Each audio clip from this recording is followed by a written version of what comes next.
చిరంజీవి గారిప్పుడు 'విశ్వంబర' షూటింగ్‌లో బిజీగా ఉన్నారనమాట. సో, ఈ మూవీకి వశిష్ఠ గారు డైరెక్టర్‌గా వర్క్ చేస్తున్నారు.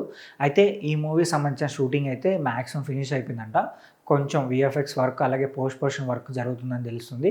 యాక్చువల్‌గా ఈ మూవీని సంక్రాంతి కానుకగానే తీసుకురావాలని అనుకున్నారు. బట్ ఏంటంటే 'గేమ్ చేంజర్' మూవీ రావడంతో ఏంటంటే 'విశ్వంబర' మూవీ సమ్మర్‌కి పోస్ట్‌పోన్ అయింది. బట్ సమ్మర్‌లో ఏ డేట్ వస్తుందని చెప్పి ఇంకా దాని గురించి ఎటువంటి అఫీషియల్ న్యూస్ అయితే లేదు. కానీ సమ్మర్‌లో అయితే ఈ మూవీ పక్కా రిలీజ్ అవుతది. ఆల్రెడీ టీజర్ కూడా మంచి రెస్పాన్స్ వచ్చింది. బట్ వీఎఫ్ఎక్స్ సంబంధించి కొంచెం డ్రాబ్యాక్ ఉందని చెప్పి కొంతమంది కామెంట్ చేశారు. సో, ఇప్పుడు టైం ఉంది కాబట్టి ఖచ్చితంగా వాళ్ళు రెక్టిఫై చేసుకొని ఈసారికి గ్రాండ్ విజువల్స్ గాని ఈ మూవీని రిలీజ్ చేస్తారు. బట్ ఈ మూవీ పైన భారీ హైప్ ఉంది కాబట్టి ఖచ్చితంగా వన్ ఆఫ్ ద బిగ్గెస్ట్ హిట్‌గా నిలుస్తుంది.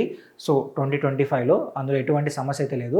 రీసెంట్‌గా 2 డేస్ బ్యాక్ ఏంటంటే 'దసరా' సినిమా తీశారు కదా! శ్రీకాంత్ వదిల గారు. సో, ఆయనతో ఒక మూవీ చేయబోతున్నారని చెప్పి ఒక న్యూస్ వచ్చింది. బట్ ఆ న్యూస్ రీసెంట్‌గా అది అఫీషియల్‌గా కన్ఫర్మ్ చేసేసారు. ఇప్పుడు ఆయనతో ఒక మూవీ చేయబోతున్నారు. అది కూడా ఏంటంటే భారీ యాక్షన్ డ్రామాతో ఒక మూవీ రాబోతుందంట. సో, ఒక స్టిల్ కూడా రిలీజ్ చేశారనమాట. చెయ్యి ఇలా పట్టుకొని సో, ఆ బ్లడ్ అలా వెళ్తూ ఉంటది. సో, అలాగే ఏంటంటే డైరెక్టర్ గారు అలాగే చిరంజీవి గారు ఒక హ్యాండ్స్ ఇలా పట్టుకొని ఆయన హ్యాండ్స్‌కి కూడా బ్లడ్ పూసున్నారనమాట. సో, చూస్తూ ఉంటే ఇది ఒక రస్టిక్ మూవీ లాగా అనిపిస్తుంది. ఆల్రెడీ ఆయన 'దసరా' సినిమా కూడా చాలా రస్టిక్‌గాను చాలా రూటెడ్‌గా తీశారు కాబట్టి ఈ మూవీ పైన కూడా భారీ హైప్ ఉందనమాట. అలాగే ఇంకొక ఇన్సైడర్ న్యూస్ ఏంటంటే ఈ మూవీ ఫ్యాక్షన్ డ్రాప్‌లో రాబోతుందంట. సో, ఆల్రెడీ 'ఇంద్ర' సినిమా తీశారు కదా! ఫ్యాక్షన్ బ్యాక్‌డ్రాప్‌లో. సో, ఇప్పుడు కూడా ఈ సినిమా కూడా అదే బ్యాక్‌డ్రాప్‌లో రాబోతుందని చెప్పి తెలుస్తుంది. బట్ చూద్దాం మరి మూవీ సంబంధించిన అప్డేట్స్ గాని ఏమైనా బయటకొస్తే అప్పుడు మనకు అర్థమవుతుందనమాట. అయితే ఇప్పుడు ఆయన తర్వాత ఆ నెక్స్ట్ మూవీ ఎవరు చేయబోతున్నారనే గురించి ఇప్పుడు డిస్కషన్ చేస్తున్నారనమాట. సో, ఇప్పుడు లిస్ట్‌లోకి అనిల్ రావిపూడి గారు వచ్చారు. సో, అనిల్ రావిపూడి గారితో ఒక ఫన్ ఎంటర్‌టైన్‌మెంట్ మూవీ చేయబోతున్నారని తెలుస్తుంది.